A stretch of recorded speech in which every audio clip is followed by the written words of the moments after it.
Hello guys, get ready because in this video I'm going to show you how to fix Infinix Hot 60 is not turned on.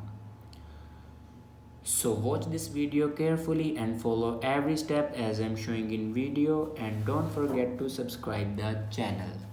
So let's start the video. First of all, plug in your charger. Sometimes your battery will low and turn off your phone.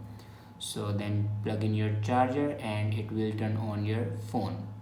After that, open your settings and click on my phone and then click on check for updates.